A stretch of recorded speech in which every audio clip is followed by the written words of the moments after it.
كنا لنهتدي لولا أن هدانا الله والصلاة والسلام على سيدنا وحبيب قلوبنا أبي القاسم محمد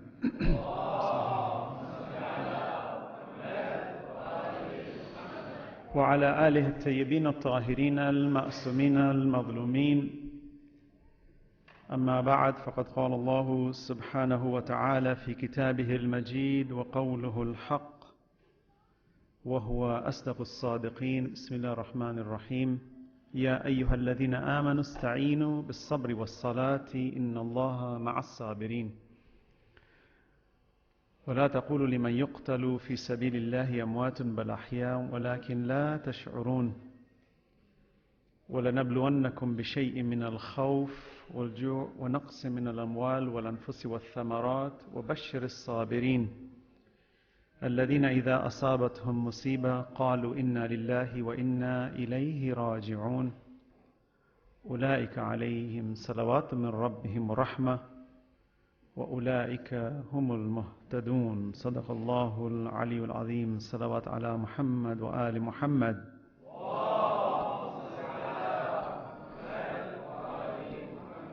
I begin in the name of Allah, the Beneficent, the Merciful, and all praise belongs to Him for having given us life, and He makes us appreciate it through death.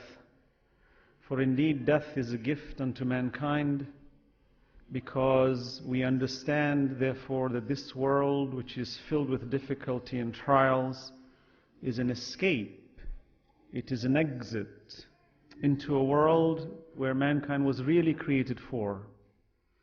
And therefore death in its true perspectives is something that is a gift for the believer, and it is a punishment for the disbeliever.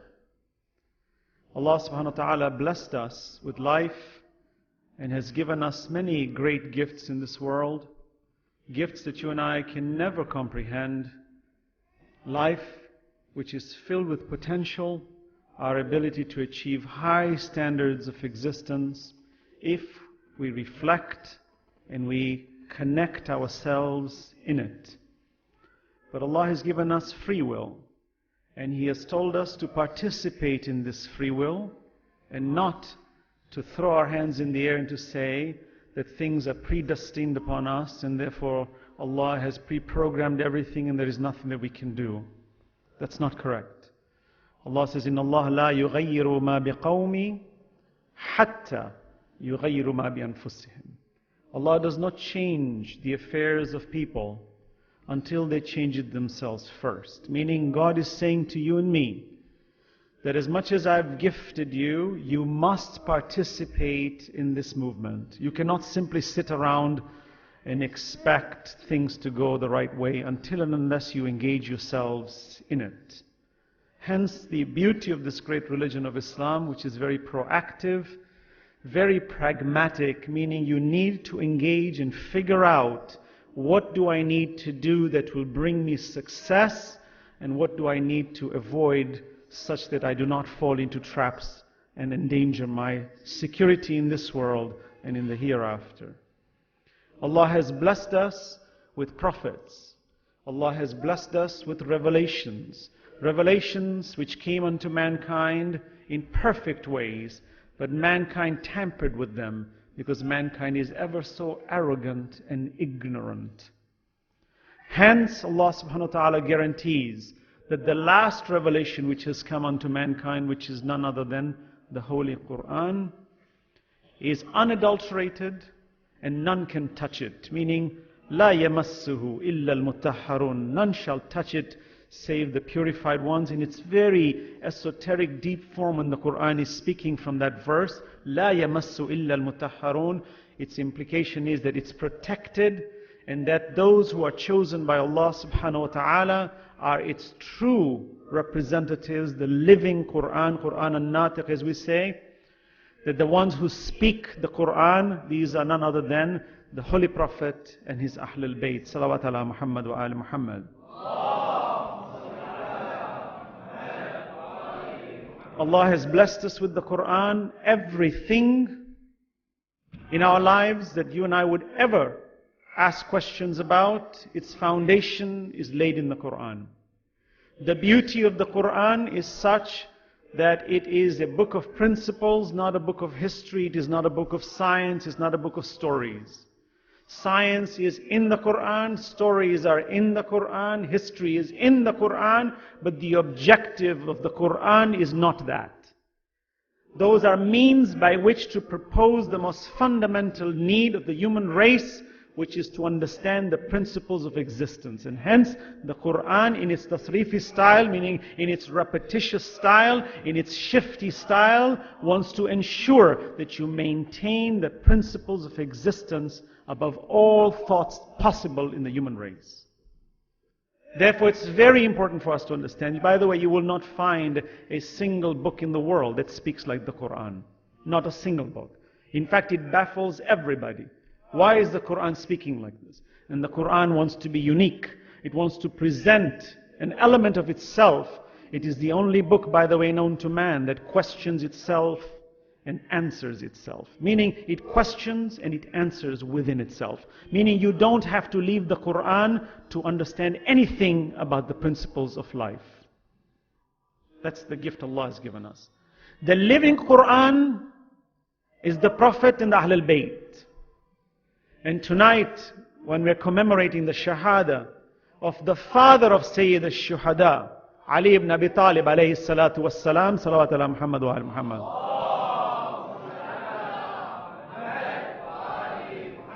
That we should recognize our responsibilities, that this living Quran that has come as an example for us must not leave us in this world in a state that you and I could dare to represent ourselves as Muslims when we are reckless in our behavior and our spirits are low and we don't even know how to participate as Muslims when Allah has chosen you and me to be its representatives.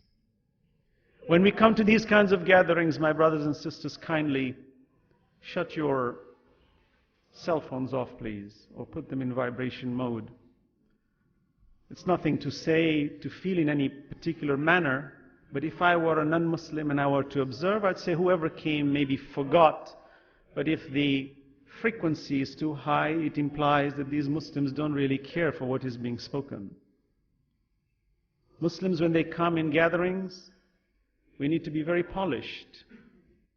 We need to understand our responsibilities. We need to love each other, but we need to be very proactive as Muslims. People are watching us. Why is it that it's so important?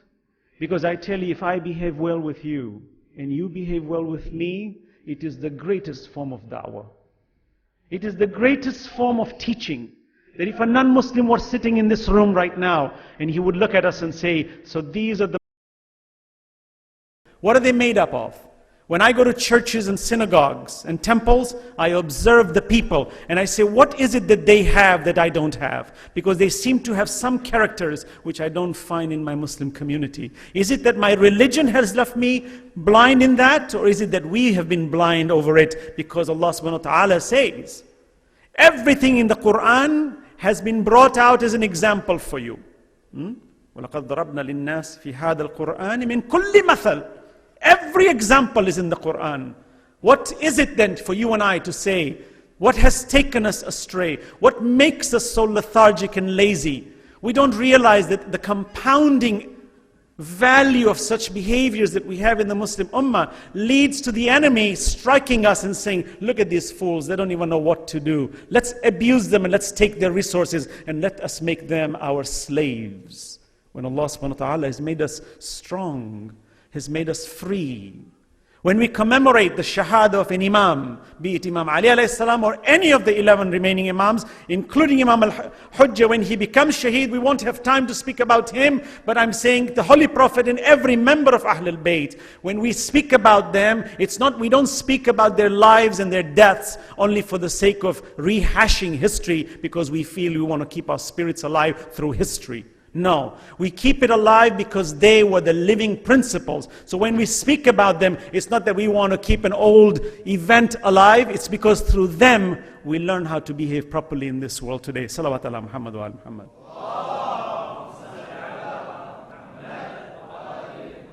My point I'm saying, brothers and sisters, tonight Imam Ali alayhi salatu wasalam leaves this world 14 centuries ago. What is it about his death that you and I need to take in our modern world and represent ourselves in a way that the world is proud to see people like us and say, what a man Ali ibn Abi Talib was, that look at its people, look at his people.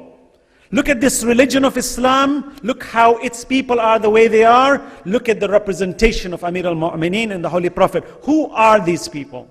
Let's be good role models, brothers.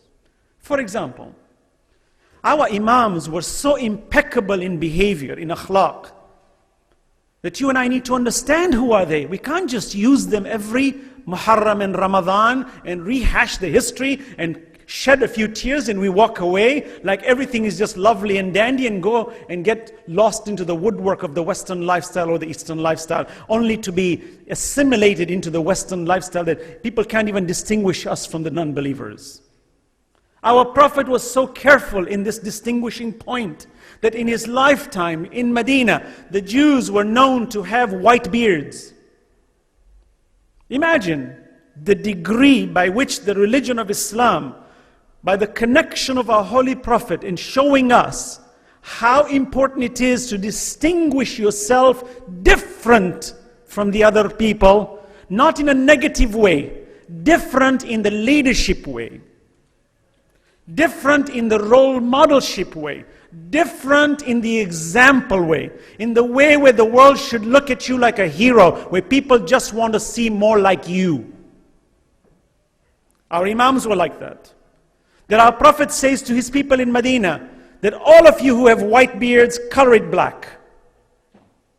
Color it black. Sharia does not say that it's obligatory today for a man with a white beard to cover his beard black. But because the Muslim population was so small at that time, the distinguishing factor was so fundamental. Because why? Because it brings about unity and harmony and this spiritual pride that Allah says, look at you. You are a chosen few that I have sent into this world to become role models for the rest of humanity. Are we such role models? That in the West we get lost. Our lifestyles are very negative. We come to these Islamic places almost like it's a ritual. Come in, shed a couple of tears, let's go out, it's a forgotten thing. No. Now some of us might say, well, the institutions don't provide us the energy. Then what's stopping us from demanding that energy? It is always the silent majority that we find that is punished. Well, because it is silent.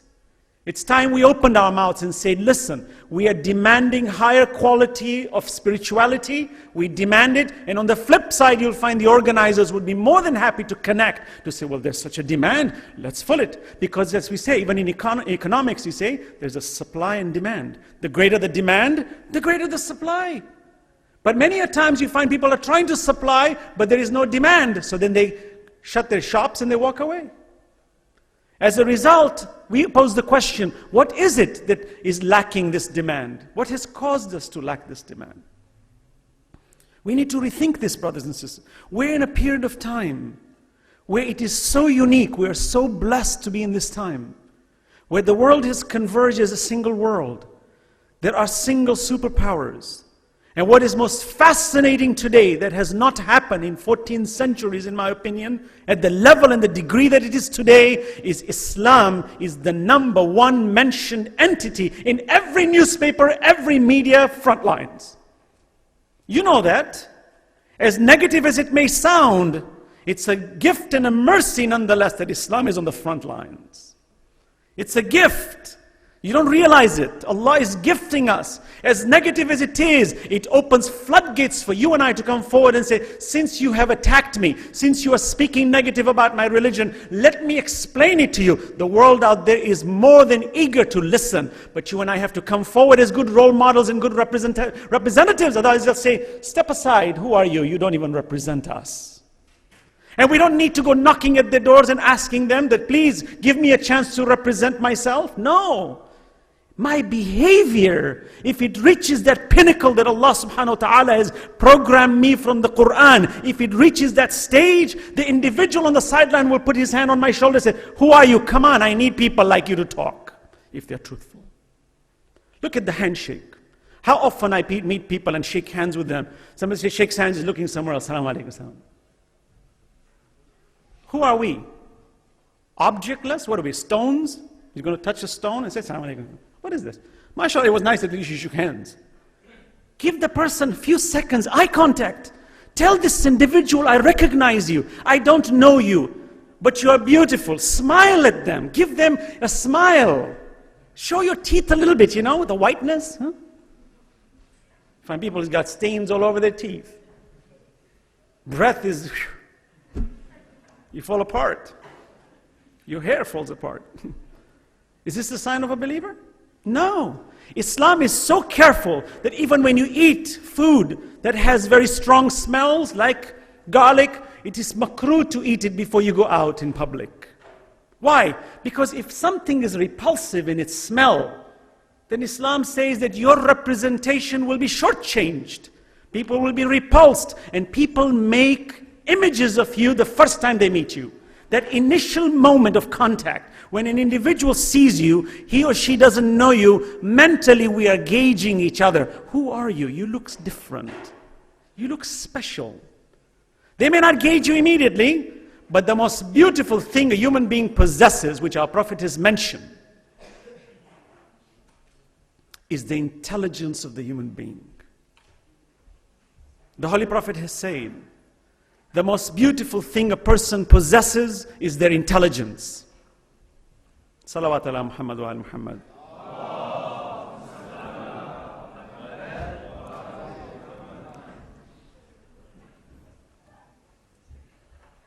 You will find that the intelligence of man is the most beautiful thing.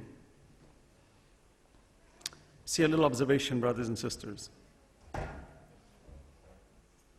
Pardon me if I'm going to make some statements. It's not aimed at anybody particularly, but I do feel that it's necessary for you and I to understand the dynamics of being a cognizant, careful Muslim. You notice that in this room a few brothers are entering right now. Let's be practical. Some of you are looking at them, busy looking at them. And it makes me wonder, what is it about them that has attracted you to look at them so much? The youth? Why is it so attractive to look? When a discussion is taking place and knowledge is being imparted, why are we so easily distracted as soon as somebody walks in? Do you ever wonder? It's probably because shaitan doesn't like these kinds of gatherings. And all we need is a little insect to crawl across the floor, and we all want to look at it. Is it because we're bored? Or is it because it's just not meeting the heart properly? And of course, people like us on the front lines, when we're talking, I have vision of your faces, your movements, your eyes, your eyebrows moving. I see it, I sense it, I feel it. It's a connection, it's communication. It's sharing the critical time, the 1 hour that we've been given. Does it matter? Of course it does. Look how our Prophet says. He says, when you enter a gathering and somebody's speaking and preaching and speaking about Allah or a religion, enter it in a fashion that you don't distract anybody.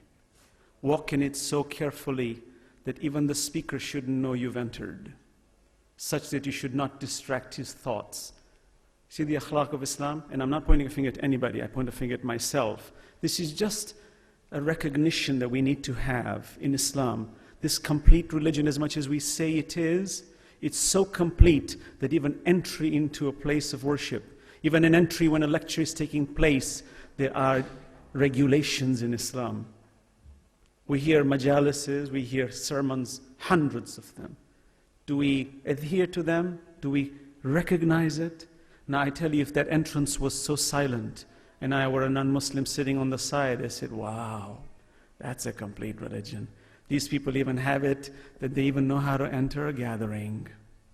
You know why? Because our Prophet was the best example. Our Imams were best examples. Brothers and sisters, let's reflect on that.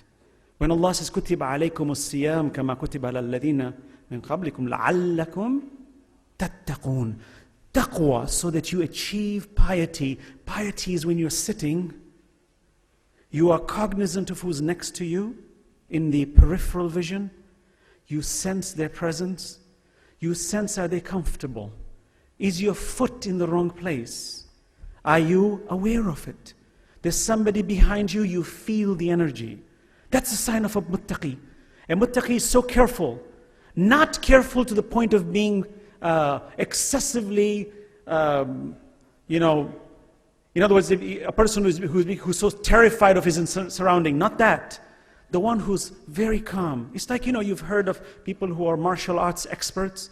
They sit and they feel the environment. The yogis who can slow down their hearts. Who are these people? We admire such people. It's because they have total mind control. They know how to control their minds. Then you find that they get this certain peace in their hearts, in a material sense, that they feel comfortable and strong and they're able to control themselves.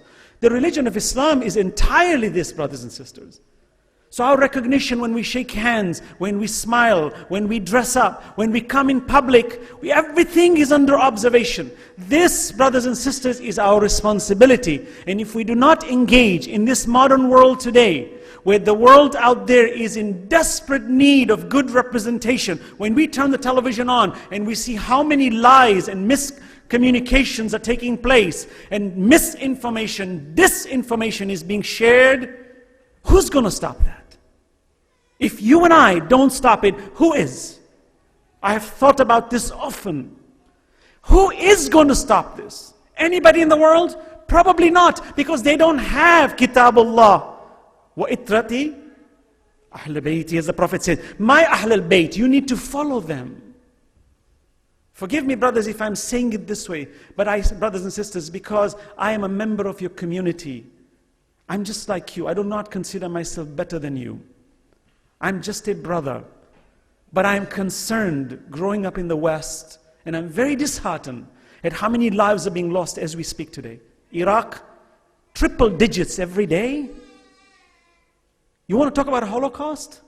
It's happening every day. Triple digits? Hundreds at a time? Hundreds at a time? What is this? Are we insects? Are we nothing? Are we useless? That Muslim lives can be just steamrolled overnight? And then the effect of that comes in the hearts of our people in this community, that we start having doubts about religion. We start having doubts about having this great religion of Islam to succeed, because we are watching our own people being massacred every day. And hence our spirits go weak, and we start leaving Islam and we start walking on the streets and forgetting our religion. Is this how it should be? No. Allah, as I mentioned before, إِنَّ اللَّهَ لَا يُغَيِّرُ مَا بِقَوْمِ. Allah doesn't change the affairs of its people until its people change its affairs first, and at the grassroots level. Allah's desire upon us is that you and I should shape ourselves up and beautify ourselves the way we were created. I believe every single one of us is beautiful. There is not an ugly being in this world. Black, white, yellow, brown, it doesn't matter. Everybody is beautiful. You and I need to look in the mirror and say, this incredible living machine that you created, Allah, take it to its maximum potential. That means our akhlaq, our adab, our spirituality must be complete. And then Allah subhanahu wa ta'ala inshallah will say, Ya ayyatuha nafsul mutma'inna, irji'i ila rabbiki radiyatan mardiyya. Salawat ala Muhammad wa ala Muhammad. Brothers and sisters, there's much to say. Tonight the shahada of Imam Ali alayhi salatu wasalam took place. Why is Imam Ali alayhi salam so important to us? He is a point of contention for a lot of people in the world. What is it about this great man that is such a point of contention? It is because his perfection was a point of jealousy for the enemies of Allah. It's that simple. He was too good. People said it, even his enemies publicly stated it. They said, don't mind him being a Khalifa, but he will judge us with too much justice. He will be too just with people. Oh, what? You want a little injustice once in a while? Can you imagine, from the mouth of the enemy, he's admitting that this man is too good. People say, for example, his enemies used to say, Amir al-Mu'mineen Ali ibn Abi Talib is too jovial. You know, many times when you think about Imam Ali alayhi salam, we think he was a man of serious demeanor, walking serious. Imam was not like that at all. He was not. I have read many stories about his life. He was very pleasant. He loved to joke, but his jokes were of an intellectual type, and he did it when it was necessary. They say that when he used to fight, he had a smile on his face. Do you know that? You know, imagine, I give you an image. You want to see the incredible character of Amir al-Mu'mineen, Imam Ali alayhi salam? You want to see an incredible character that challenges every human thought? You find when the Romans used to fight, and the Persians used to fight, and the barbarians used to fight, they used to make themselves look terribly monstrous. That's the way to put fear into the enemy. So you put these big horns, you know, you put skin of animals, you put big shoulders, and you put spikes on yourself, and you come in and make like this sound, you know. So the enemy said, oh, I'm scared. You would think this is a strategy. It's a logical strategy, isn't it? You find Imam Ali alayhi salam in light armor, very light. They say he loved light armor. He didn't like heavy armor. He found it to be too impeding, meaning it was an impedance to him to have heavy armor wearing. So his armor, his chain was light. He says, so I'm flexible and I'm agile and I can move rapidly. And yet when he fought, he had a smile on his face. Why? Such that he's even doing da'wah on the enemy lines. That when the enemy comes in front of him, the enemy should think twice before he strikes him. Because the Imam is saying, look how beautiful I am. How can you fight me? Look how wise I am. How controlled I am. How visionary I am. How deep in my vision I see you. And I connect you so well that I can slice you in half if I want it. Even Wahshi, when he was asked to kill 3 people, by Hind, the wife of Abu Sufyan, the mother of Muawiyah, the man who committed all the crimes. When she hired Habsh, the Abyssinian slave, Wahshi, and says to him, kill one of these 3, I will free you. Wahshi stated, he said, the Prophet, I can't touch him, he's too protected. He says, Ali ibn Abi Talib is all aware. If I come near him with the javelin, he will see me and I can't get him. He says, Hamza fights in a fierce manner, but he loses focus once in a while. That's the one I'm going to get. You see, even Wahshi noticed that Amir al-Mu'mineen was so cognizant of his representation as a Muslim that even on the battlefield, while the enemy is throwing arrows at him and blood is flowing all over the place, Imam Ali didn't lose his focus. Do you see the epitome of a believer in action? Subhanallah. I tell you, where do we reap this energy? Where the Shias are reaping their energy from? Where? Even Imam Zainul Abidin alayhi salatu wasalam, who is known as Sayyid al-Sajideen, the leader of those who do sujood, he says, my grandfather was better in sujood. Better. Imam Zainul Abidin says, I am ashamed how I am when my grandfather, Imam Ali alayhi salatu wasalam, was better. That even in sujood, a man who's on the battlefield fighting with a smile, and he dislodges the enemy because he loves to fight for the love of Allah. Why? Because the enemy wants to destroy Islam. He says, my greatest joy is while I am fasting in the heat of the summer, while I am in armor, I am doing defense for Islam on the battlefield. How many people do you know who can speak like that? How many? Very few. Very few. Only the Imams can show you that quality. Like Imam Hussein alayhi salam in Karbala, where you find Allah subhanahu wa ta'ala, Muslim ibn Awsaja sees Shimr Zil Joshan is coming, and wants to poke from the rear of the tents where the women have been covered. And he wants to instigate and wants the battle to start. And Muslim ibn Awsaja becomes furious and says, I want to hit this man. Imam says, no, don't do it. No. They want to ruin this Karbala.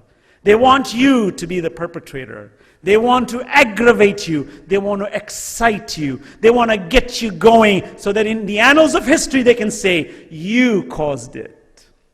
Imam says, no, we won't let them. Be patient. Inna Allah ma'as sabirin. When our time comes, we will attack them after they have attacked us first. Then we will show them who we are. But we are the religion of turn the other cheek, brothers and sisters. At that highest level, no religion has practiced this demeanor of good quality that when someone speaks evil of you, you say, no problem, I forgive you. This is the religion of Islam. The Malik al-Ashtar, who was the commander-in-chief of Amir al-Mu'mineen Ali ibn Abi Talib, in the time when Imam Ali alayhi salatu wasalam was the Khalifa for 4 years and 9 months. Malik al-Ashtar used to walk, in Malik al-Ashtar in fighting prowess was after Imam Ali. He used to monitor how Imam Ali fights and he followed him like a shadow. He was such a powerful fighter when it came to his valor. Why do I speak of valor? It's not the fighting that we're talking about. It's not the sword that we're talking about. It's the love of an individual who loves his Lord so much that even on the front lines when his life is on the line, he or she is balanced. So balanced. This is what you and I need to reach at. A level that whenever I go, wherever I go, however I go, in whatever situation I may be, I want to have this taqwa, that if an enemy grabs me and puts my life on the line, I'm balanced. I'm calculated. I don't lose my temper. I don't allow the enemy the upper hand. Then Malik al-Ashtar is walking in a bazaar, and one of the shopkeepers throws the peel of a banana, some say, a peel of something, some fruit at him, throws some trash at him. And Malik takes his torn garb. He was so humble that he used to wear torn garbs at that time, not because Islam promotes us to wear torn garbs, but because the prevailing situation of economics at that time was such that there were many poor people. And hence they used to live that way, to not make those poor people feel bad. Look at the quality, brothers and sisters. Do we have this quality? Malik al-Ashtar takes his garb, moves it, doesn't even look at the man and simply walks to the masjid. And he prays. And the other shopkeeper says to him, did you know who you threw this on? He says, who? He says, that's the commander of the army. Now you know it was common practice. You look at the commander the wrong way, your head could go. So the man became terrified. And he became remorseful. So he jumps out of his place and goes to the masjid and he sees Malik saying his prayers. He sees Malik saying his prayers. He waits. And Malik finishes his prayer. He comes out, he says, forgive me for what I did. Malik looks at him and smiles and holds his beard and says, Wallah, the reason I came here was to pray to Allah to forgive you. The commander of an army who walks to the masjid to pray and says, oh Allah, forgive that man. Do you find people like that in the world today? We're vindictive. We're constantly striking each other. In the Muslim Ummah, my claim as a Muslim is for my people. What others do outside is none of my business initially. My business is here. I find too much negative energy in our societies. I find too much lethargy. We're reckless, we're lazy. We're not up to par. Our imams were not like these people. They were loving, very forgiving. Even the enemy of enemies, our imams used to look at them with compassion. What was this spirit, brothers and sisters? What is it that drives these imams this way that you and I can learn and look at them and say, God, I want to be like them. These opportunities where we have when we talk, when we have these kind of gatherings, should be used to maximize this behavior. What is it that I can do that when I look at a simple story like that, where the blessed Imam is so cognizant of his duty, that he gives nothing but sound advice. What is it about him that I, who's the lover of Alulbayt in London or in America for that matter, what can I take so that the rest of humanity, when it becomes a good believer, when they look at me, I can say, by the way, you know where I got this from? I got this from my leader, the Imam of the Holy Prophet. Salawat ala Muhammad wa ala Muhammad. There are many examples I can give. Time is short, but my brothers and sisters, you know, there is a will of Imam Ali. I would like to touch on a few of his words of wisdom that he has given us and how important he is in our society. And why do people have contention against him? And what is our responsibility? How should we deal with people out there who are the enemies of Ahlul Bayt? What do we need to do? Today, we as a Shia Ummah, Allah subhanahu wa ta'ala has chosen us. I'm telling you, Allah has chosen us. And something unique is going to happen soon. It's happening already. If you and I don't tighten our belts and join this growth, you and I will kick ourselves on Judgment Day. What stopped me from this? One side footnote on this issue about passing judgments. Yesterday I was mentioning an example. You know, when you hang out with people who are not of a good lifestyle, you hang out with them, then you are guilty by association. And if you hang out with good people, then you're innocent by association. One brother came to me yesterday and said, some of the brothers who've come from that kind of a lifestyle felt maybe were you aiming at them? Of course not. Never. There's one philosophy that I've lived by. When I see kids out on the streets, even with earrings and piercings and tattoos and whatnot, I never pass judgment against them. Who am I? Is my spirit better than theirs? Never. To me, many a times I've seen some of those kids out on the street. When you talk to them eye to eye, they're the nicest human beings I've ever met, with the best hearts. And the reason they're out there is because somebody or a system neglected them somewhere. And it is our responsibility to look at them with good eyes and to bring them back. And to say to them, no, I'm your brother, you are my brother. I don't care where on the streets you are. I don't care what you're taking out there. If we don't have an open hand policy to allow everybody to come, no judgment passed. We don't pass judgments against people, but we certainly encourage them to avoid that lifestyle. We discourage them from that lifestyle, and we say to them, you can follow that, but it's a wrong lifestyle. Change it. Get out of it. Come, we're your brothers too. We love you. But many a times they don't come because many of us who think we're very spiritual and holy, we don't open our arms to them because we feel we are so special. We're not special. Special in the eyes of Allah is not known by you and me. Allah says, Maliki yawmiddin. Allah subhanahu wa ta'ala says that He knows what lies in the hearts, right? Rabbukum a'lamu bima fi nufusikum. Allah knows what lies in the hearts of a person. So it's not for me to pass a judgment, but for you to pass a judgment.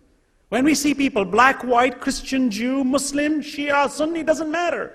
Everybody is a creation of Allah. They're all beautiful. Our responsibility, when we look at them, we deal with them with kindness. Look, Imam Ali alayhi salam, when he was the Khalifa of the time, he saw a poor blind man begging. Imam stops and says, who are you?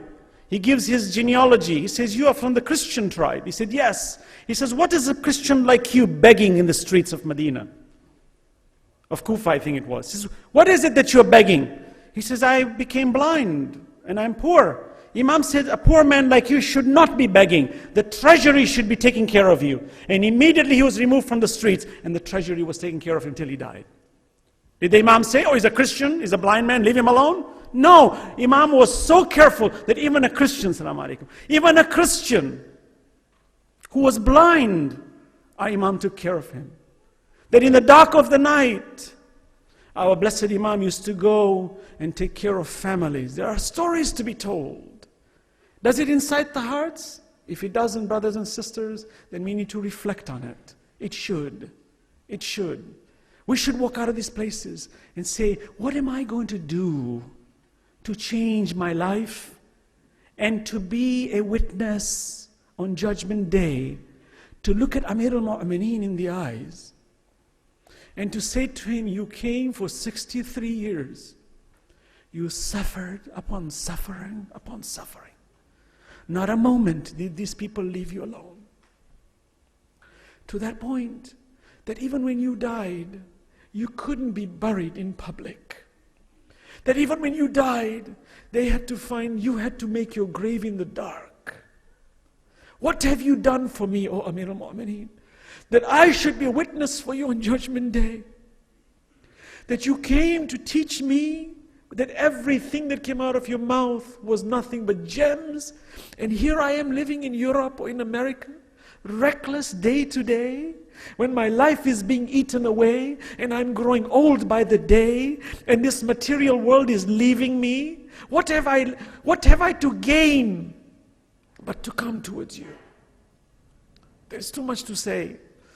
There isn't much time. My job on this podium tonight, and I speak sincerely to you, my sisters and brothers, is not to impress you.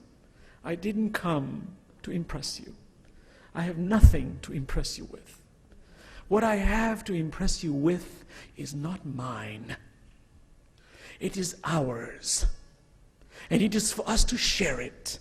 And it is for us to give it and take it and to encourage each other. Brothers and sisters, what can we do in this important time in life to rise to the occasion, to be good role models for the sake and love of Allah subhanahu wa ta'ala. Salawat ala Muhammad wa ala Muhammad.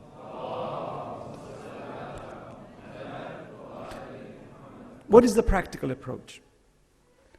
The practical approach is for you and I to assess our gifts. What has Allah given me? You see, every human being in this world is gifted. There are certain gifts I have that you don't have. And there are certain gifts you have that I don't have. It's the law of world. If everybody had the same gift, we'd all be fighting for the same position. But no, Allah has distributed gifts of various kinds to various peoples. And when you collect them, they are just perfectly laid out. I may have the gift, for example, of having been raised in the West and been given education. And I have a degree. A little intelligence, this, that. Combine all of this together, Allah says, now what are you going to do with this? Well, you assess it. You said, well, I'm capable of this and I'm capable of that. I really like to do that. Oh Allah, make it easy for me. Why do you want that? Oh, because I think I can serve you better. Trust me, Allah will never deny us if you and I did an assessment of that gift. The greatest gift is intelligence. Intelligence, this aql. The first thing that Allah endowed it was this aql. Even in Al-Kafi, Kitab Al-Aql wal-Jahil, you find our Imams clearly showed what Allah loves the most is this intellect. They say, the Holy Prophet has said, the most beautiful thing in a man and a woman is their intelligence. Haven't you seen very beautiful people that from outside they are so beautiful, you don't even want to blink? Haven't you seen them? Sure, we've all seen them. I see many in this room. Beautiful people that you look at them and say, wow, how beautiful. But you ever notice some of these very beautiful people, the minute they talk, they look very ugly? The minute they open their mouth and say, oh my God, who are you? Get away from me. What happened? Because the most beautiful thing is not the outward, it's the inward. That which comes from the mind and the heart and the tongue, if it's calculated and tabulated properly, even a person you may not be very attracted to outwardly suddenly becomes very attractive. The beauty is in the intelligence. So let's polish it. Let's not be ignorant. Let's not be foolish. Let our language be clean. Let our presentation be sharp, deep, such that when a person sees you, says, who are you? You're so beautiful, I want to be with you. So what is the pragmatic approach? You and I need to look at ourselves and say, oh Allah, what can I do for you? Go into sujood and pray. Ad'uni astajib lakum, Allah says, ask me, I will respond. I will show you if you don't know. But many of us are not concerned about that. We're material. We want to feed ourselves, be happy and grow old, and who cares about anything else? No. Our Imam, if he felt that way, he would have abandoned the religion from the very beginning. But he gave his entire life إنما المؤمنون الذين آمنوا بالله ورسوله ثم لم يرتابوا وجاهدوا بأموالهم وأنفسهم في سبيل الله أولئك هم. And who cares about anything else? No. Our Imam, if he felt that way, he would have abandoned the religion from the very beginning. But he gave his entire life. إنما المؤمنون الذين آمنوا بالله ورسوله ثم لم يرتابوا وجاهدوا بأموالهم وأنفسهم في سبيل الله أولئك هم الصادقون. Who's the believer? Who believes in Allah and the Messenger and doesn't doubt. And he gives his soul, his money, his material, his life.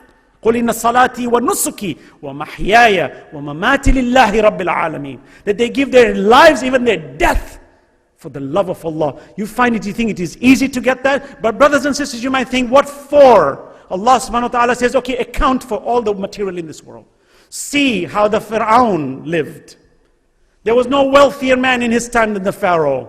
Where is he today? Ramesses II is in a box, glass box, rotting. And people are paying big money to go and see his body rotting. Where is his wealth? The pharaohs came and the pharaohs left. Did they take a dime with them? Did they take a penny with them? Imam Ali mentions, and inshallah I'll conclude with this, how Imam speaks with his words of wisdom. He says, have you seen anybody take anything? Don't you conclude therefore that everything you're playing with, your trinkets in your material world, and your cars and your beauty and your homes, you will leave it behind? Are you not convinced? Who is convinced? Has even the Pharaoh been able to take his gold with him? He tried. Only centuries later for thieves to come in and figure out the caves and take it from him. Could he stand up and hit him? No. Allah says, look at him. I tell you, when I wash dead bodies, when I do ghusl, and I touch the arm of a person, and I look at him and I say, that's me. That's me. This person I'm washing is me. See, why did Allah leave that dead body to be washed? Allah could have made him disappear. Allah could have made him vanish. For Allah to do something, إِذَا قَضَى أَمْرًا فَإِنَّمَا يَقُولُ لَهُ كُنْ فَيَكُونُ. But He doesn't. Allah says, you, insan, the living one, will wash him. And if you don't wash him, he'll be a burden on you. You're going to wash him. So you wash him and you're touching it. Allah says, قُلْ إِنَّ الْمَوْتَ الَّذِي تَفِرُّونَ مِنْهُ فَإِنَّهُ مُلَاقِيكُمْ ثم تردون إلى عالم الغيب والشهادة فينبئكم بما كنتم تعملون. Say, this death that you're running away from, it will meet you. It will meet you 100%. And death does not discriminate in age, nor color, nor race, nor size. It gets everybody. It gets him in the womb of the mother, and it gets a 150-year-old. It gets a person who can even live 1,000 years old. It gets him. فَإِنَّهُ مُلَاقِيكُمْ. It will meet you for sure. Subhanallah. So when I'm washing, I hold the hand and I drop it. I look at the person in my heart and I say, go ahead and challenge me. And he doesn't reply me. Allah says, you are there. While you're walking on this earth, watch out. For every sentence you utter against another man, it shall be a witness against you, that perchance that man may be the one holding your hands and washing you. And you won't be able to say a word. Wow, what a lesson. I'm so gratified. I said, my Lord, I see where you come from when it comes to this lesson that you're teaching me. Where Hazrat Luqman is saying to his son, Ya bunayya, la tamshi fil ardi maraha. Inna Allah la yuhibbu kulla mukhtalin fakhur. Don't walk exultingly on this land. Waqsid fi mashik, waqdud min sawtik. Inna ankara al-aswati la sawtul hamir. What a lesson. Quran touches my heart, makes me a human being. It's molding me. It's telling me, you want a lesson? I will speak to you. You want to see an example? Look at them. Look at the Alulbayt. You will see what it means. This death. Death is a gift of Allah. It should be a reminder that when you go into the grave, many of us, by the way, especially in the Western world, we don't like death. No. In fact, when dead people die, they put makeup on them, make them look alive. They put suits on them and make them go to sleep.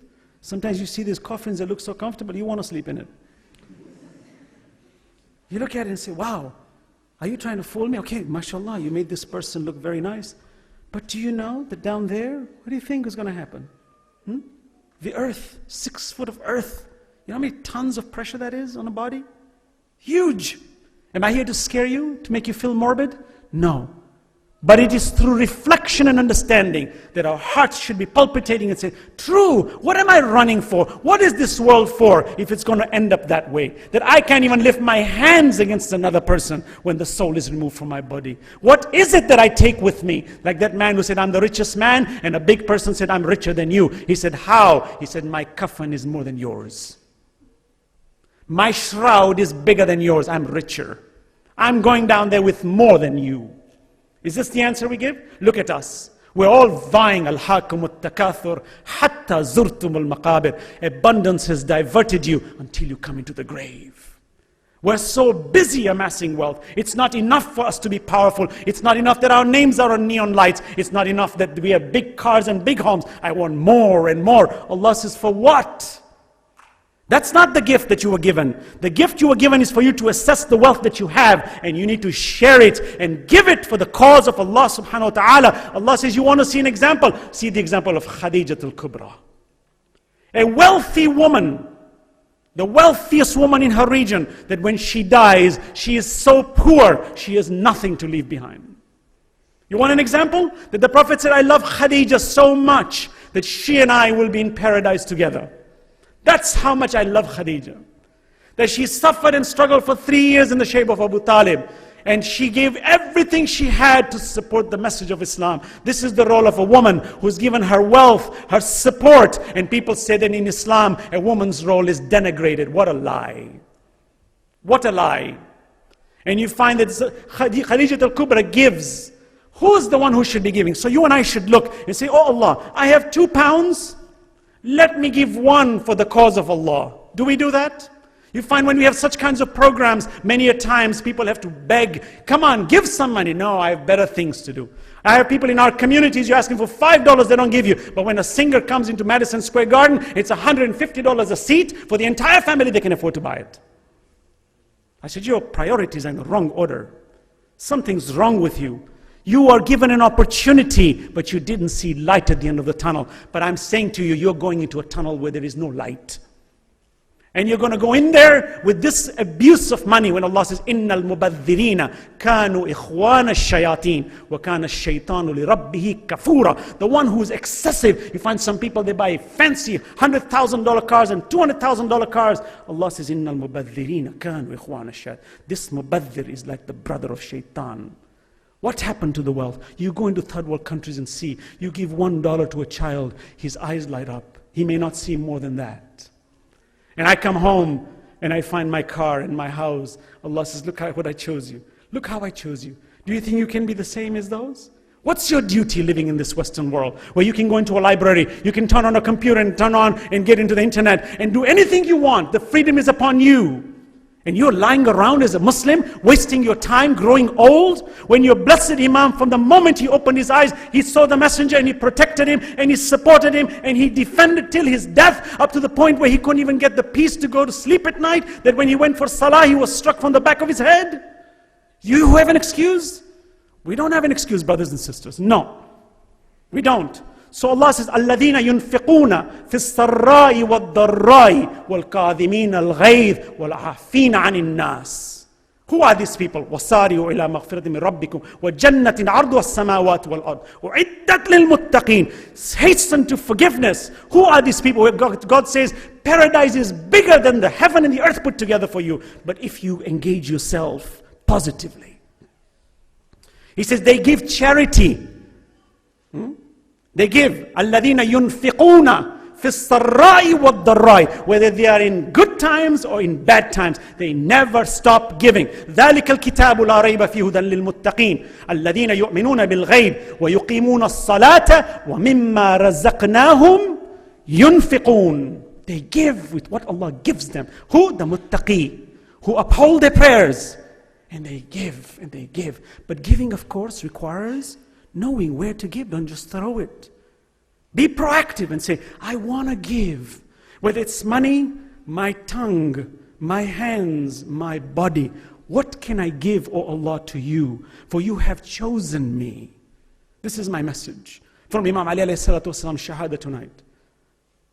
And I conclude on this, that Allah subhanahu wa ta'ala has chosen our Ahlul Bayt as examples of how they gave. They gave a lot. They say Imam Ali alayhi salam in the morning used to go to work. He was an expert in irrigation. He used to make ways for water to pass through. He would plant palm trees. By the time he's done, his wages are plenty. And he leaves and comes home, he's almost without money. What did he do? He distributed. He loved it. He says, I love to give. لَن تَنَالُوا الْبِرَّ حَتَّى تُنْفِقُوا مِمَّا تُحِبُّونَ. You shall not achieve righteousness, Allah says, until you give with that which you love most. We love our lives. We love our beauty. We love our money. Allah says, reflect on it. It's a gift. If you use it my way, I'll replace it plentiful. But don't do it because you want a replacement.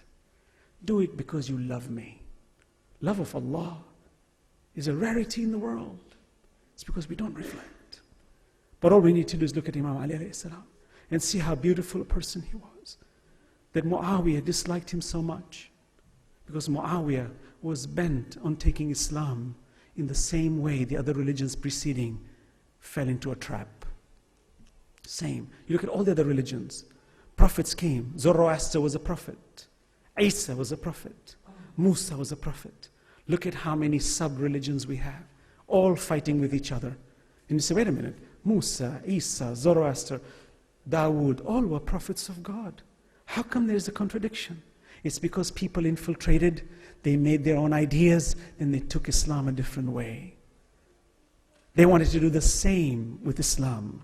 They wanted the same. So Muawiyah, with the help of his father, said that we couldn't defeat Islam outwardly, we're going to do it inwardly. So he becomes a governor and establishes himself well. And Imam, when he becomes the Khalifa, as much as Muawiyah hated that reality, Imam says to Muawiyah, step down. It's not your position anymore. But Muawiyah had bigger plans, bigger dreams. And what a tragedy. What a tragedy. Our Imam looked at it and said, much tragedy lies ahead from what has happened. Much. But we Imams engage ourselves to ensure that our people will understand it and they will never be fooled by this lie. So you find that Muawiyah keeps him busy. How? He uses the Khawarij. The Khawarij were people who were on the side of Imam Ali, who were very confused people. Very confused. They really didn't have a notion of right from wrong. They just wanted to do something and they got caught in this spirituality. They were worshippers day in and day out with marks on their foreheads, pretending to be very religious, but they were jahil. They were ignorant. Muawiyah saw that. Muawiyah was a very slick kind of guy. He used that as a decoy to do his dirty work. How? He kept the Khawarij busy on Imam Ali. He would infiltrate. Ashas ibn Qais was a famous personality who was one of the leaders of the Khawarij, and he kept on instigating. That Imam Ali, when he comes to Siffin in northern Syria, in Raqqa, on the mountains when he fights Muawiyah, Muawiyah is on the verge of annihilation. Amr ibn As, who was his private advisor, told Muawiyah, we'll play a trick. We'll take the Quran, put it on stakes, and we'll come out and say, La hukm illa lillah. No judgment but from God. Imam says this Quran is silent. I am the talking Quran. You need to come to me, not this Quran. What judgment will this Quran pass? You keep it in front of a judge, you think the Quran will move in one direction? No, you need to come to us. Wa ulil amri minkum, we. And what you find, that Muawiyah plays this trick and keeps the Khawarij as the smoke screen. Muawiyah escapes, the Khawarij come into existence, and Muawiyah keeps using that as a means to keep the Amir al-Mu'mineen at bay to do his dirty work. Because Muawiyah wants the caliphate. He wants it at all costs. And you find from his time onwards, the caliphate became a royalty. Give it to the son, and the son gives it to the son, without Allah's command. It became such a sham that when the Mongols invaded the Abbasid Empire, the caliphate was such a sham that it was a joke. Brothers killing brothers as caliphs, each one wanting power. Is this what Allah left us with? No.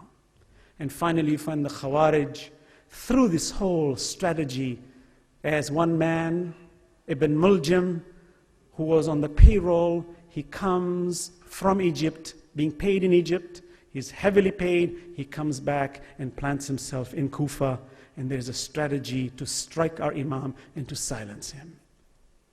Our Imam gets struck with Ibn Muljam on the 19th with a poisoned sword, and now our Imam is waiting his departure.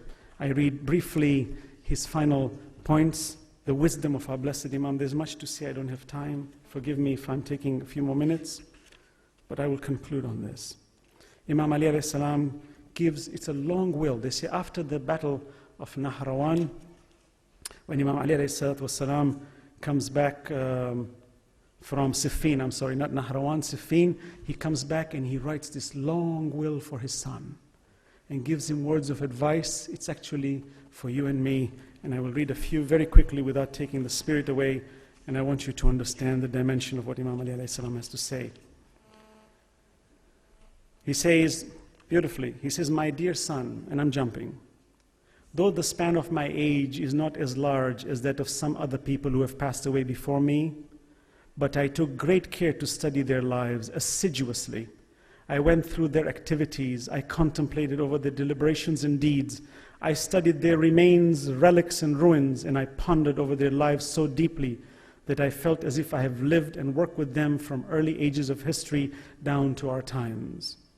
And I know what did them good and what brought harm to them. Sifting the good from bad, I'm concentrating within these pages for you, your good and knowledge so that which I gathered.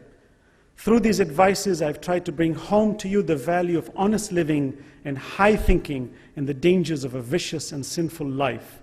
And I have taken care to cover and guard every aspect of your life, as is the duty of a kind, considering and a loving father. Look at Imam, the humanity, the Imam talking to his son with such humanity. Brothers and sisters, this is a long will. I don't have time to read the entire thing. Every father, every mother should read this. This is accessible online. We should read this. You won't find this advice from anybody. Even our own parents don't give us this kind of advice. This is why Imams are so important. I conclude here. Remember, my son, the best out of these advices of mine are those which tell you to fear God, taqwa, to concentrate and to confine yourself to the performance of those duties which have been made incumbent upon you by Him, and to follow in the footsteps of your ancestors, meaning the Holy Prophet sallallahu alaihi wasallam. I continue. The last parts that are beautiful, and then I will end, inshallah. Imam says, remember, my son, the little which is given to you by God is going to be more useful and serviceable to you, and is more honorable and respectable than that which is granted by man in copious and abundant quantities. And what can a man give you but part of that which God has already granted him? What advice! How many a times you and I keep bowing to people, shaking hands with the rich, connecting with the wealthy and the powerful. Why? Because maybe some of that wealth will trickle down my way. What happened to Allah? Isn't Allah the giver? No. You don't find that these days, do you? And it's always been that way, by the way. He says, the losses that you suffer on account of your silence can be easily compensated, but the losses which arise out of excessive and loose talk are difficult to take back. Imam Ali makes a beautiful statement. He says, every word that comes out of your mouth is your property. The minute you let go out of your mouth, it's public property. You can never claim it back. So watch out before you release it. What wise talks of a man who smiled on the battlefield, of a man who was so wise that he comes home after a difficult battle to write for you and me how we should live our lives. There is much to say. I conclude here. He says, this is a beautiful one, treat those with consideration and kindness over whom you have power and authority. Imam says the greatest honor of a human being is when he has a whip. He's able to strike a man, but he puts it down and looks at him with kindness.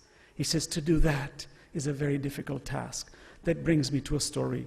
In Nahrawan, which is Imam Ali alayhi salam showing the message that he represents. There's much to read. I won't read it. I don't have too much time. Where he's fighting in Nahrawan, and an enemy, Khawarij. By the way, Nahrawan, Imam Ali was fighting the Khariji. He destroyed them pretty much entirely. And you find that in the time when Khawarij was fighting, bold, fighting Imam Ali, as he's fighting, the Khariji's sword breaks. Imam is ready to strike him and slice him in half. And he looks at him and the man is trembling. So Imam silently, carefully lowers his sword. I want you to examine this picture of a man. Let him live in our hearts. Amir al-Mu'mineen Ali ibn Abi Talib is not an ordinary man among the rest of us. He's extraordinary, chosen by Allah. That he lowers his sword and he looks at the man. He says, go. I do not kill a man who fears for his life. Go. And the man becomes bold. And he says to him, no, kill me. Imam says, no, I won't kill you. Go. And the man says, no. He starts to discuss with the Imam. He says, you are the Imam. You are the Amir. You are the Amir, he says. He says, yes. He says, I know that you have never said no to a beggar. Look, the enemy is admitting how great the Imam is. Imam says, that is correct. He says, then I beg for your sword. Give me your sword.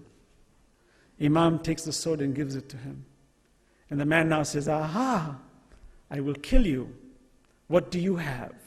Imam says, my death is my protector. What a deep statement. He says, do you think it is the sword that is doing the fighting? Look, da'wah on a battlefield. Allahu Akbar. You and I living in the West with thousands of opportunities, no da'wah. Imam, even on the battlefield, when he's ready to slice a man for being his enemy, Imam is giving him da'wah. This is how much he loves humanity. He says, Imam says, no, I will grab something, anything. If it is the heart that is fighting, not the sword. The man is so impressed with the Imam. He puts his sword down. He says, God really knows where to put his leaders. I bear witness that you are the Imam. I want to follow you. Imam looks at him and says, oh man, don't follow me because of my personality. Follow me because of principles. Allahu Akbar. You see, even at that level, that a man is ready to flatter you. He says, I'm so impressed with you. Imam says, I'm not impressed with your flattery. I want you to follow the deen al-haq, because I didn't come to impress you. I came to teach you the truth. And if I am with the truth, then follow me. If I'm not with the truth, then don't follow me. Salawat ala Muhammad wa ala Muhammad.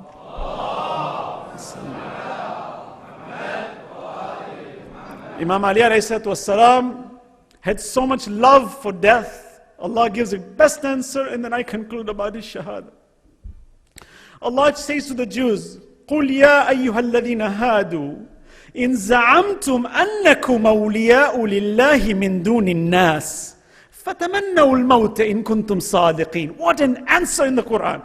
He says, oh you Jews, you claim to be chosen people of God. إِن زَعَمْتُمْ أَنَّكُمْ أَوْلِيَاءُ لِلَّهِ مِن دُونِ النَّاسِ. It's true. Jews claim to be the chosen people of God. Allah says, فَتَمَنَّوُا الْمَوْتَ إِن كُنْتُمْ صَادِقِينَ. Then have this desire of death if you are truthful. What an answer. You see members of Alulbayt, Imam Hussein as he's going, as he's going, and when he meets his destiny in Karbala, what does he say? إِن كَانَ دِينُ مُحَمَّدٍ لَمْ يَسْتَقِمِ إِلَّا بِقَتْلِ فَيَا صُيُوفُ خُذِينِي. Oh swords, come and get me. فَتَمَنَّوُا الْمَوْتِ. Imam Jafar Sadiq was like that. Imam Rida was like that.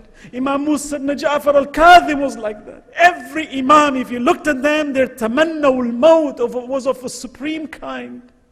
Allah said, فَتَمَنَّوُا الْمَوْتَ إِن كُنْتُمْ صَادِقِينَ. Allah doesn't say you are not. He says you have to fulfill a condition. The condition is you must love to come back to me. I made you. You love me. Come back to me. فَتَمَنَّوُا الْمَوْتَ إِن كُنتُمْ صَادِقِينَ. Allah said, وَلَا يَتَمَنَّوْنَهُ أَبَدًا بِمَا قَدَّمَتْ أَيْدِيهِمْ. They won't do it because they love this world too much. Amir al-Mu'mineen Ali ibn Abi Talib, who's the Khalifa, who's the time, who's the Imam always. How gentle he was that he used to go and dress and clean and wash a quadriplegic. A man who didn't have hands nor legs, Imam used to go and wash him. How many kings do you know today who will enter into poor people's homes in the dark of the night to feed them because they are so drunk in their arrogance? But the Imam, he says, no, Allah has chosen us. We are the representatives. And you find Imam Ali as he's lying with the poison, as it is coating his brain, it's taking him into this state of maut. Imam Ali alayhi salam calls all his family and his children. Zainab alayhi salam, Kulthum, Abbas, Hassan, Hussein. What a sight to see. This is the very foundation which the Prophet used with him to bring Islam to the front lines. It is his moment of departure. This is a monumental moment to think about, brothers. I'm reiterating this momentous moment so that you and I should go home and say, what can I do for Islam? What charity can I give? How can I rise? And when I go to madrasa on Saturdays, I should feel energized to go to madrasa. That when my teacher is teaching me about the Quran, and when I have to memorize a few verses, or when I'm taught the fiqh, or I'm taught something, I should do it because I see the energy of an imam in front of me and says, come, follow me, fattabi'uni, follow me. Imam Ali alayhi salam looks at each one. History says that Imam Ali alayhi salam, after Fatima al-Zahra salamullahi alayha passed away, Imam Ali found a woman. He asked his brother and says, find me a woman whose genealogy, whose children are strong. Strong. Why? He says, I want to bring sons into this world who will protect my son Hussein when that momentous moment comes to save that religion of Islam from final destruction, that mankind shall benefit from it forever. What a planner! What a planner! What a person who's thinking 24/7 what to do for Allah subhanahu wa ta'ala. You and I are living in this Western world looking for about how big our cars are going to be. What a planner. He finds a woman, her name was also Fatima, Ummul Baneen, mother of sons. What a woman! They say when Abbas, Uthman, the brother, his other brothers, two other brothers, Jafar, when they became martyred, Abbas's little children, the wife of Imam Ali alayhi salatu wassalam, Ummul Baneen, used to take them at Baqi, where she's buried. And she would stand there and call the people, come, let me tell you what happened in Karbala. These are the kinds of people you and I should be reflecting on. These are the kinds of people you should be thinking about. There's value in these people. What value is in Hollywood, brothers?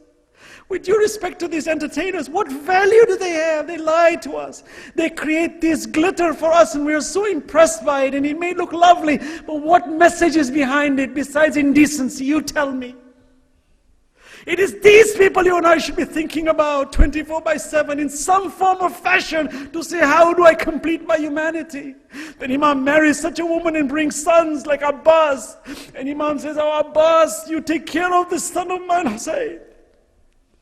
Huh? There is much to say. Zainab alayhi salam, how do you think she saw her father before his departure? Allahu Akbar, there is much to say, but I don't have much time. I hope I have done my justice. Honestly, I'm not here to impress you. I feel the religion of Islam is too beautiful for anybody to have to work hard to impress anybody. But brothers and sisters, the world today is in a very difficult situation, and our brothers and sisters need your and my help. We need to stop the enemies from attacking us. We need to stop people from saying bad things about us. We need to protect our women Every time I see a woman with hijab on the street, I say how much difficulty she must be having in this world today. Because the world has looked at them as bad people. What wrong have they done that if they want to cover themselves and look decent, that people have to go and pull upon them or to look at them? And I go back to Karbala, I said, what wrong did Zainab do and her family? That the enemies would come against them just to pull their hijab on them? What wrong have they done? Is it not happening again today? It is happening. What do you think must have been the feeling of Imam Ali alayhi salam? He says, I'm departing. Oh, my sons, how much you will suffer and you will struggle. What lies ahead of you is so much tribulation. وَلَنَبْلُوَنَّكُمْ بِشَيْءٍ مِّنَ الْخَوْفِ. So much lies ahead. They say that the lovers of Amir al-Mu'mineen Ali ibn Abi Talib were sought after even up to Europe, that they were going after them. Whoever had any association with Imam Ali alayhi salam was butchered and killed. Some were buried even inside columns. It's you and me. Imam Ali breathes his last on the 21st of Ramadan. And Imam says to his son, he says, do not bury me in front of the people because I have too many enemies. I have killed too many kuffar. He says, take my body after it has been prepared. Carry the backside of the bier, meaning the janazah. The front will go by itself. Sheikh Mufid explains. He says, go with it, it will take you up a valley. You will see a shining light from the ground. He says, dig. In there you will see a shield of Nuh. Every prophet, when they came, they gave allegiance to Alulbayt. That's how important Alulbayt are. There's so much to say, but I know you understand. I know you understand. Imam says, dig and bury me there and cover it so no one shall know. I said, what a tragedy. When I go to Medina, when I'm at the Prophet's mosque, I look around and said, where are you, Fatima Zahra? Where are you, the mother of Mu'mineen? Where are you? You were loved so much by the Prophet that the Prophet says, Ummi Abiha. She is the mother of her father who died at a young age. That when the Prophet would come back from a battle, she would take the sword and clean it. Where are you, Fatima Zahra? Where are you? She says, I'm hidden because there is so much zulm done on me. We will make it apparent for you, but the fact that you love us, then go back and be somebody. Rise, dress properly, talk properly, walk properly, behave properly, give charity properly, be a complete man, and we will be a witness on Judgment Day that you truly love us. And you find Imam Hassan and Imam Hussein, when the soul departed of Imam Ali, Allah subhanahu wa ta'ala indeed says, Ya ayyatuha nafsul mutma'inna irji'i ila rabbiki radiyatan mardiya fadkhuli fi ibadi wadkhuli jannati. Imam Ali alayhi salatu wasalam departs from this world. Imam Hassan and Imam Hussein take him to the grave. And by the way, that grave was not known until our 5th or 6th Imam, when he revealed where he is buried in Najaf today. Can you imagine the tragedy? ألا لعنة الله للقوم الظالمين وسيعلم الذين ظلموا أي منقلب ينقلبون. My brothers and sisters, tonight we will do Latmiya. Our brother Ali, I think, is going to recite Latmiya, inshallah. I ask that you engage. I notice some of you have to go, no problem. If you have places to go, may Allah bless you. Let's engage. Let's be spiritual. I've come from America. I'm seeking spirit from you. I love to get spirit. I love to give and to get. I want to go home. I want to feel energized. I want to feel like doing something. If I don't get it from you, where am I going to get it? Who's going to give it to me? Let's be energized. Tonight is the night of Laylatul Qadr. How Allah elevated Imam Ali, that He gave him birth in the Kaaba, and gave him Shahada in Ramadan, and gave him Shahada in Laylatul Qadr, khayru min alfi shahr, better than 1,000 months. Can you find a better person besides the Prophet? No, you can't. Let's engage. Let's look at each other and say, brother, sister, what can I do to make myself better? I've said it enough. I hope it meets the eye and the heart, inshallah. على لعنة الله للقوم الظالمين وسيعلم الذين ظلموا أي منقلب ينقلبون والسلام عليكم جميعا ورحمة الله